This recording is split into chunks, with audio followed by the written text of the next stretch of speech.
AVT premium വനിതാ രക്തത്തിന്റെ competition സൗണ്ടിൽ നമുക്ക് ഇത്തവണ സ്വാഗതം ചെയ്യാം റീന ബഷീർ, രാജശ്രീ ആൻഡ് സന്ധ്യ. നമസ്കാരം. നമ്മൾ ഇന്ന് കേരളം നേരിടുന്ന പ്രശ്നം എന്ന സിംപോസിയം ഇവിടെ ആരംഭിക്കുകയാണ്. ആദ്യമായി രണ്ട് വാക്ക് സംസാരിക്കുന്നതിനായി നമ്മുടെ പ്രിയപ്പെട്ട പ്രസിഡന്റ് ശ്രീമതി തങ്കമണിയെ വേദിയിലേക്ക് ക്ഷണിച്ചുകൊള്ളുന്നു.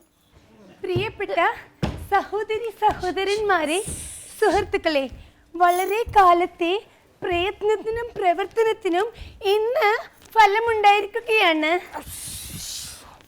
എന്തോ നാടൊന്നും മാറിക്കിടും. അല്ല, ഇവിടെ എന്താ ഫലം ഉണ്ടെന്ന് പറഞ്ഞു. ഒന്ന് ഇങ്ങോട്ട് തന്നാ ഞാൻ സ്ത്രീകൾ മാത്രമുള്ള വേദിയിൽ ഇയാളെ ആരെ കയറ്റിവിട്ടത്? ഇയാളെ പിടിച്ച് പുറത്താക്കാൻ പറയൂ. മാറിവിടെ മാഡം ഒന്ന് പുറത്തു ഞാൻ പറയാം. Hello hello testing.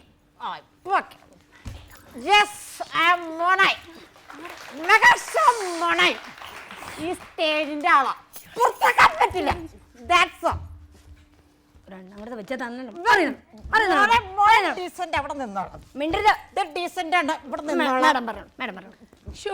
ഞാൻ എവിടെയാ പറഞ്ഞു നിർത്തിയത്?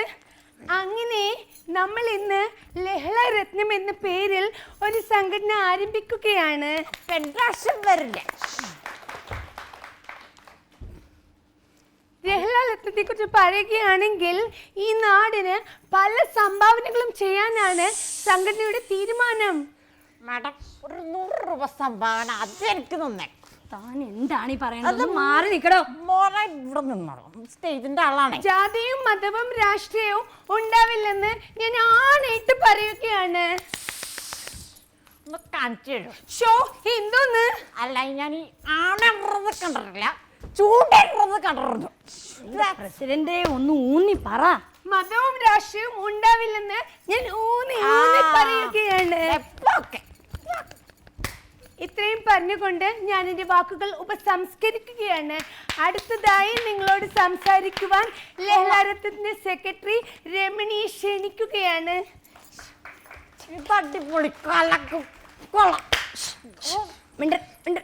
നമസ്കാരം പ്രിയപ്പെട്ടവരെ, ഞാനിന്ന് പറയട്ടെ. ഭാരതം ഇന്ന് നേരിടുന്ന പ്രശ്നം ഇന്ത്യയാണോ? അല്ല. കേരളമാണോ? അല്ല. പീഡനമാണോ? അല്ല. പ്രസിഡന്റ്, ഞാൻ എന്താണ് പറയാം. എന്നാ പറയടോ. ഇതുപോലെ വിവരമില്ലാത്തവർ ഭരിക്കുന്നതാണ് ഈ നാടിന്റെ പ്രശ്നം. മാറിക്കടോ. മോനെ ഡീസന്റ് ഇവിടെ ഇരുന്നോളാന്ന് പറഞ്ഞു. അപ്പോ ഞാൻ പറഞ്ഞു വരുന്നത്, ലഹളാരത്നം എന്ന സംഘടനയിലുള്ളവർ വളരെ ക്ഷമയുള്ളവരും അച്ചടക്കമുള്ളവരും ആയിരിക്കണമെന്നാണ്. ഞാനൊന്ന് ചോദിക്കട്ടെ, 1968 ഇന്ത്യക്ക് സ്വാതന്ത്ര്യം കിട്ടിയെങ്കിലും നമ്മുടെ പ്രസിഡന്റ്, ഞാൻ എന്റെ മനപ്രയാസം കൊണ്ട് 10 വർഷം കൂട്ടി പറഞ്ഞോട്ടെ.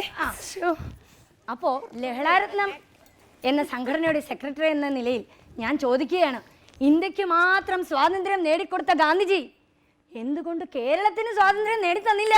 എന്റെ ദൈവമേ, ഗാന്ധിജി ഇപ്പൊ ജീവിച്ചിരിപ്പുണ്ടായിരുന്നെങ്കിൽ ഗാന്ധിജിയുടെ മടികൊണ്ട് ഇപ്പൊ പിള്ളേരെ തടി കൊന്നേനെ.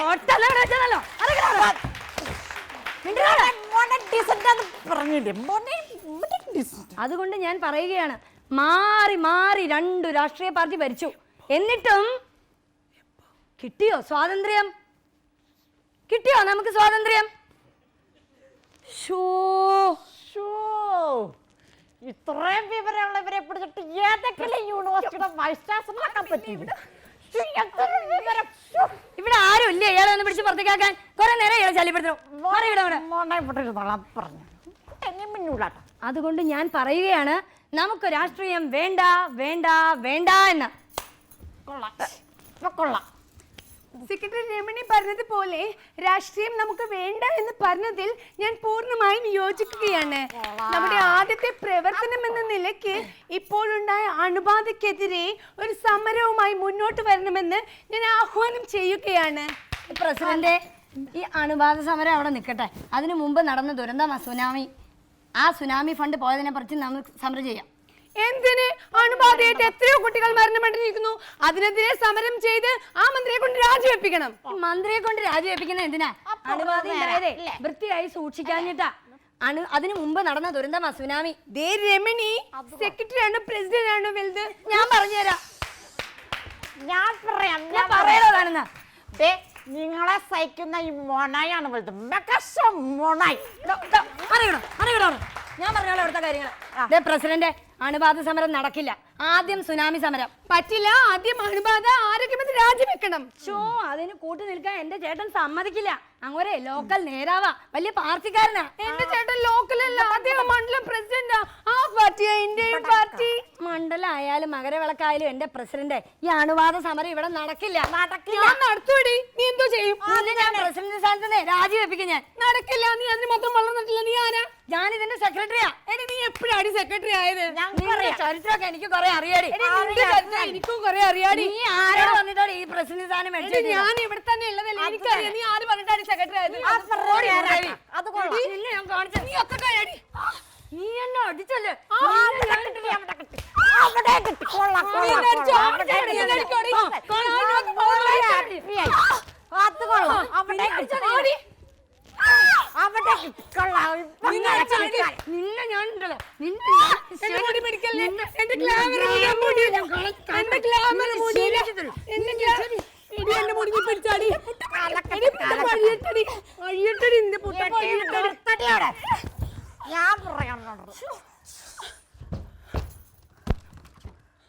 കുറച്ചു മുമ്പ് നീ ഇവിടെ കിടന്ന് വീമ്പളക്കില്ല, മതല്ല രാഷ്ട്രീയമല്ല എന്നൊക്കെ പറഞ്ഞിട്ട്. നിന്റെയൊക്കെ സിമ്പോസിയം എന്താ? കേരളം നേരിടുന്ന പ്രശ്നം എന്നല്ലേ? ജനങ്ങളാൽ തിരഞ്ഞെടുക്കപ്പെട്ട് ജനങ്ങളെ സേവിക്കാതെ രാഷ്ട്രീയവും പറഞ്ഞ് തമ്മിൽ തല്ലുകൂടി ഇവിടുത്തെ വികസനം മുരടിപ്പിക്കുന്ന നിന്നെ പോലെയുള്ള രാഷ്ട്രീയക്കാരാണ് ഈ കേരളം നേരിടുന്ന ഏറ്റവും വലിയ പ്രശ്നം.